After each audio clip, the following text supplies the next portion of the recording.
Hello friends, welcome to study India. और friends, भारतीय इतिहास की सीरीज में हमने कल सातवाहन काल को कंप्लीट कर लिया था। आज से आगे हम देखेंगे ये सातवाहन काल वंश के बाद भारत में कुछ विदेशी जातियां ने शासन किया। ठीक है, तो उसमें सबसे पहले है शक। देख लेते हैं एक बार। इसका तात्पर्य सीथियन राजवंश से है। ठीक है, यूनानियों का आगमन शकों से पहले हुआ, लेकिन शकों ने लंबे समय तक शासन किया। ठीक है, इससे शकों से पहले यूनानी भारत में आ चुके थे। ठीक है, लेकिन सबसे लंबे समय तक जो शासन किया, मतलब यूनानियों से ज़्यादा, वो शकों ने किया। इनके दो अन्य नाम और हैं, सई और साईबाग। ये नाम जरूर आप याद रखें। और ये जो नाम है, क्योंकि यह नाम किससे रखे गए थे, सई एक नदी भी थी वहाँ, तो इस वजह से उनका नाम सई या साईबाग भी रखा गया था।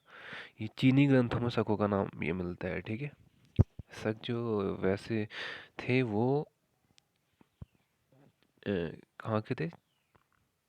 चीन चीन चीन के ही थे। ठीक है, अब शक महाद्वीप, भारत में शकों के निवास स्थल को कहा जाता था शक महाद्वीप। ठीक है, अब चलते हैं आगे। शकों का सबसे शक्तिशाली शासक कौन था? रुद्रदामन था। ठीक है, रुद्रदामन प्रथम भी कहा जाता है इसको। इसका एक जूनागढ़ का अभिलेख, जो हिंदी विशुद्ध संस्कृत का सबसे पहला अभिलेख था, वो रुद्रदामन का ही था। ठीक है, तो ये जरूर आप याद रखना। ठीक है, शकों में कोई और ज़्यादा ऐसे इम्पोर्टेंट नहीं है।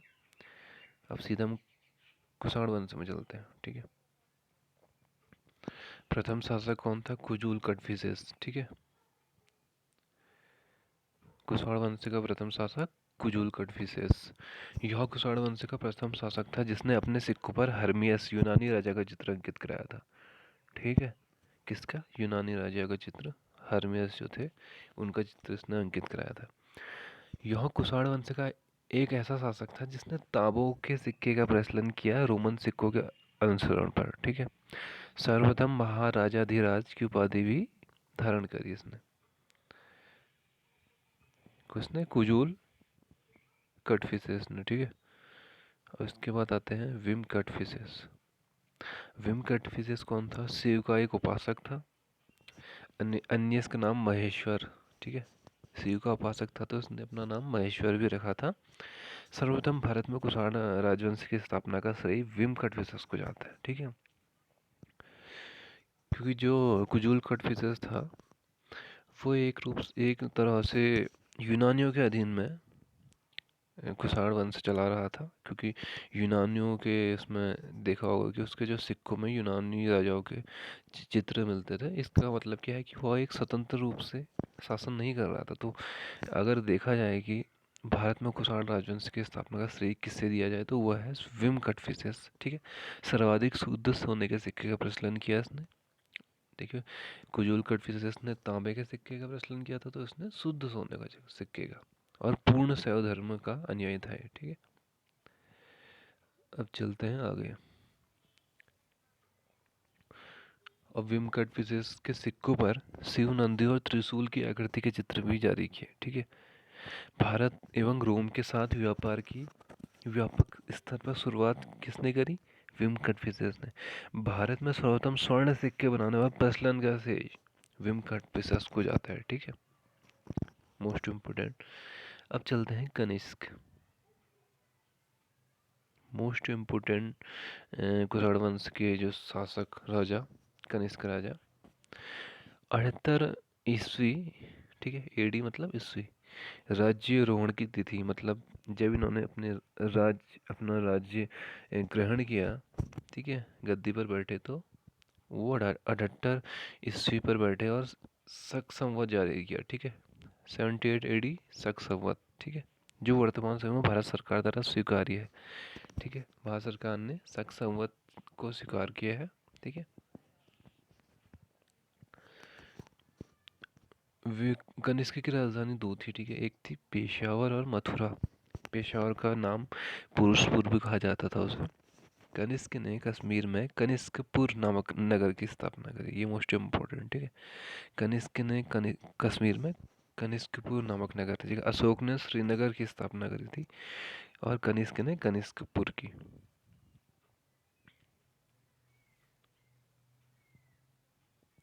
अब देखते हैं कि कनिष्क ने पेशावर में एक स्तूप का निर्माण करवाया, ठीक है, क्योंकि कनिष्क जो था बौद्ध धर्म की महायान शाखा का अनुयायी था, ठीक है।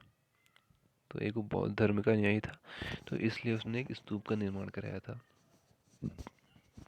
कनिष्क ने पाटलिपुत्र पर आक्रमण किया, ठीक है। अश्वघोष को पाटलिपुत्र आक्रमण के दौरान पाटलिपुत्र से ले गया, ठीक है। अश्वघोष को पाटलिपुत्र में जब इसने आक्रमण किया वहां से ये ले गया था। हुविस्क कुषाण राजवंश का शासक था, ठीक है। सिक्कों पर शिव स्कंद और विष्णु का चित्रांकन था। अब देखते हैं कि कनिष्क कनिष्क के दरबार में कौन कौन से महान दार्शनिक थे, बौद्ध दार्शनिक विद्वान कौन थे, चिकित्सक कौन कौन थे, ठीक है। तो पार्श्व, वसुमित्र, अश्वघोष, ये तीनों बौद्ध दार्शनिक कनिष्क के दरबार में थे। नागार्जुन जो विद्वान है बहुत बड़े बौद्ध के, वो भी, इन्हें भारत का आइंस्टीन भी कहा जाता है नागार्जुन को। तो ये भी कनिष्क के ही शासनकाल में उनके वहाँ थे। चरक जो चिकित्सक, महान चिकित्सक कनिष्क के शासनकाल के थे, ठीक है। अब देख लेते हैं कि कौन सा कुषाण शासक किस धर्म को मानता था। तो विम कटफिशस शैव धर्म को मानता, ठीक है। कनिष्क और जो हुविस्क थे वो शैव से बौद्ध हुए, पहले शैव धर्म में थे फिर बौद्ध धर्म। लेकिन जो वासुदेव है वो शैव और वैष्णव दोनों को मानता था।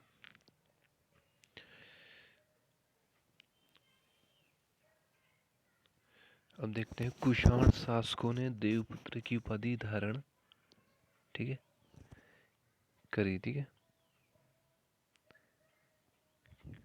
चीनी शासकों से प्रेरित होकर देवपुत्र की उपाधि धारण करी। अब द्वैत शासन प्रणाली की जो सर्वप्रथम शुरुआत हुई भारत में कुषाणों के शासनकाल में हुई, ठीक है। ये मोस्ट इम्पोर्टेंट क्वेश्चन है। द्वैत शासन प्रणाली एक ब्रिटिश टाइम में भी आपने देखी होगी, लेकिन सर्वप्रथम अगर पूछा जाए कभी क्वेश्चन और उसमें कुषाण वंश से दिया हो, एंशियंट हिस्ट्री की बात करूँ तो उसमें कुषाण वंश आ जाए। अंतर्राष्ट्रीय सीमा का निर्धारण कनिष्क के काल में कुषाण वंश ने किया, ठीक है। अब चलते हैं आगे। अब देखते हैं व्यापार किस किस के साथ था। कुषाण का व्यापार मध्य एशिया प्लस पाश्चात्य विश्व के साथ व्यापार संबंध थे। मिस्र के साथ मुख्यतः व्यापार था तथा व्यापार अरब सागर से होता था, ठीक है। मिस्र के साथ व्यापार कहाँ से होता था? अरब सागर से। हिप्पालस नामक ग्रीक व्यक्ति ने अरब सागर का जलमार्ग निर्धारण किया, ठीक है। हिप्पालस। भारत चीन को हाथी दांत, सीपी, रंग, नील और लकड़े भेजता था, ठीक है। देखिए मध्य एशिया से गुजरने वाले व्यापारिक मार्ग जो चीन को रोमन साम्राज्य पर स्थित प्रांतों से जोड़ता था सिल्क मार्ग कहलाता था। सिल्क मार्ग पर कुषाणों ने अधिकार स्थापित किया, ठीक है। अब देखते हैं मौर्योत्तर काल में जो व्यापारिक बंदरगाह थे। तो पहला आता है बरबारिकम, सिंधु के मुहाने पर स्थित बंदरगाह। दूसरा आता है अरिकामेडु, पूर्वी भारत पर स्थित बंदरगाह। तीसरा आता है बैरीगाजा जो भड़ोज गुजरात में था, ठीक। अब चलते हैं अरिकामेडु, यहाँ से खुदाई पर रोमन मृद और रोमन बस्ती प्राप्त हुए हैं, ठीक है। मौर्योत्तर काल में सूती वस्त्रों का केंद्र या निर्यात बंदरगाह, ठीक है। यहाँ से सूती वस्त्र का केंद्र भी रहा था और यहाँ से निर्यात बंदरगाह, मतलब यहाँ से एक्सपोर्ट करते थे ये चीज़। इसका अन्य नाम पेडोक है, ठीक है। पेरिप्लस ऑफ द एथियन सी पुस्तक द्वारा नाम मिला है। तो इस पुस्तक द्वारा इस बंदरगाह को अरिकामेडु को पेडोक नाम मिला है और यह पुस्तक अज्ञात लेखक की पुस्तक है, ठीक है। मोस्ट इम्पोर्टेंट क्वेश्चन भी है, पेरिप्लस ऑफ द एशियन सी के लेखक का नाम क्या है? तो क्वेश्चन में होगा या तो अज्ञात होगा या इनमें से कोई नहीं। सर्वाधिक स्तर पर व्यापार मुद्राओं का प्रचलन मौर्योत्तर काल में हुआ। ठीक है, अब व्यापारिक संगठन देख लेते हैं। श्रेणी, निगम, पूग और सार्थवा, ये व्यापारिक संगठन के नाम है। ठीक है, 81 एडी में सारनाथ से कनिष्क का अभिलेख प्राप्त हुआ है।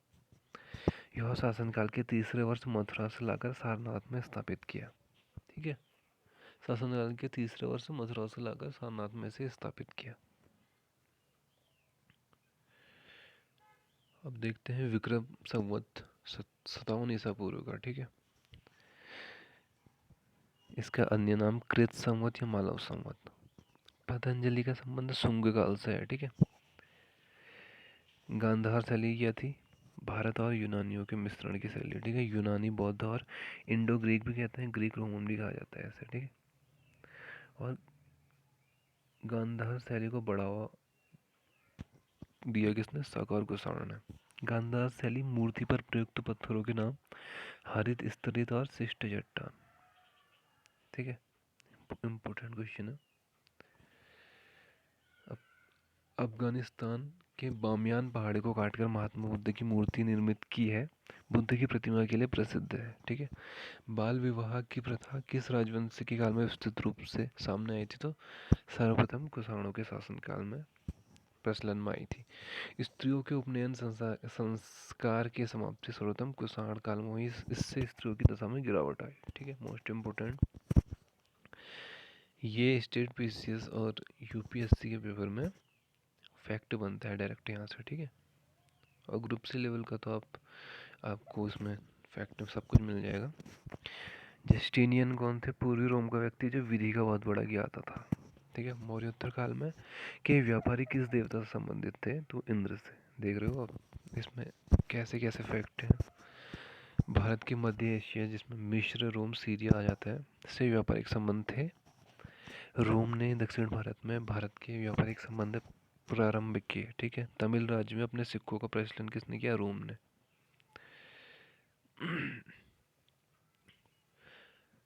अब सर्वप्रथम ईंटों से कूप का निर्माण मौर्योत्तर काल में किया गया। ठीक है, ईंटों से कूप का निर्माण। जातक में पश्चिम में भावेरू में तटरक्षक पक्षियों का उल्लेख मिलता है। ठीक है, जातक महात्मा बुद्ध के पूर्व जन्म की कथाओं का एक ग्रंथ है। यवन शासक मिनांडर नामक शासन ने व्यापारियों को संरक्षण प्रदान किया था।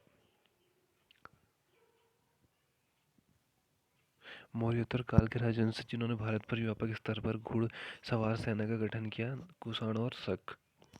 और विकेंद्रीकरण का काल कौन था? मौर्योत्तर काल। ठीक है, इसे मौर्योत्तर काल को भी कहा जाता है।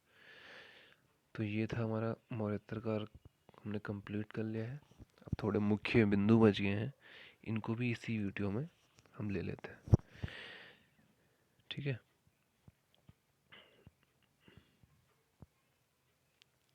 चलो जल्दी से इसको समाप्त कर देते हैं। हिंद यौन शासक स्टेटो सेकंड ने शीशे के सिक्के जारी किए। ठीक है, सातवाहन काल से प्रभावित होकर जूनागढ़ अभिलेख, इसकी मैं बात कर रहा था अभी, गुजरात के गिरनार नामक स्थान से प्राप्त हुआ है, जो रुद्रदमन प्रथम जो शक शासक था। इसमें कौन सी ब्राह्मी लिपि में उत्कीर्ण सर्वाधिक प्राचीन संस्कृत भाषा का प्रयोग हुआ है? ठीक है, सुदर्शन झील के पुनर्निर्माण का विवरण भी जूनागढ़ अभिलेख में मिलता है। ठीक है, कण्व राजवंश की नींव किसने रखी थी? वासुदेव ने। ठीक है, अब यहाँ एक चीज़ और देख लेते हैं, सर्वाधिक शुद्ध सोने के सिक्के अगर पूछा जाए, ठीक है, एग्जाम में, तो कुषाण वंश। सर्वाधिक सोने के सिक्के, ठीक है, शुद्ध नहीं, सिर्फ सोने के सिक्के, गुप्त काल। सर्वाधिक सिक्के किसके शासनकाल में बने? तो सातवाहन। ठीक है, दक्षिण भारत में पहली बार सफलता मौर्यों ने, दूसरी बार सातवाहनों ने हासिल करी। ठीक है, मोस्ट इम्पोर्टेंट। मत्स्य पुराण में सातवाहन काल के 19 राजाओं की चर्चा करता है, जो एक शक्तिशाली राजा थे। ठीक है, मत्स्य पुराण में सातवाहन काल के राजाओं की वंशावली प्राप्त होती है, तो वही बात कही गई है। सातवाहन राजवंश के नाम पुराणों में क्या कहा गया है? आंध्रवृत्ति और आंध्र जाति के। सातवाहन कालीन शासक जो वर्ण व्यवस्था का रक्षक कहलाता है, वर्ण संकर परंपरा का विरोधक, गौतमीपुत्र सातकर्णी।